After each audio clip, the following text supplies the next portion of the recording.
నమస్తే. తెలుగువారి మనస్సాక్షి సాక్షి న్యూస్ కు స్వాగతం. నేను ఏ యాంకర్ ఇందిరా. బిజినెస్ రిపోర్ట్ ఇప్పుడు చూద్దాం.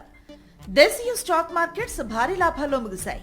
మిడిల్ ఈస్ట్ లో టెన్షన్ కు తెరదించుతూ శాంతి ఒప్పందంపై అమెరికా, ఇరాన్ ప్రకటన చేయటం, ఇంధన సరఫరాకు కీలకమైన హర్ముజ్ జలసంధి త్వరలో తెరుచుకోనుండటంతో ప్రపంచ మార్కెట్లు ఊపిరి పీల్చుకున్నాయి. చమురు ధరలు భారీగా దిగొచ్చాయి. దీంతో దలాల్ స్ట్రీట్ లో కొనుగోళ్ల ఉత్సాహం కనిపించింది. సెన్సెక్స్ 736, నిఫ్టీ 231 పాయింట్లు లాభపడ్డాయి.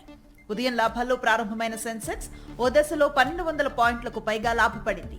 ఆఖర్లో అమ్మకాల ఒత్తిడిని ఎదుర్కొని చివరికి 736 పాయింట్ల లాభంతో 76,264 వద్ద ముగిసింది.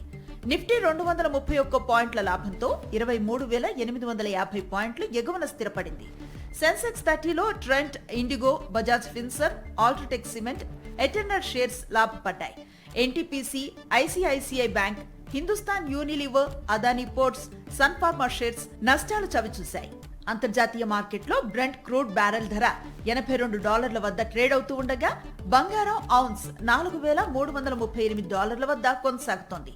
డాలర్తో రూపాయి మారకం విలువ 94.71గా ఉంది. మరిన్ని అప్డేట్స్ కోసం ఛానల్ ను సబ్స్క్రైబ్ చేయండి. నోటిఫికేషన్స్ కోసం బెల్ ఐకాన్ పై క్లిక్ చేయండి.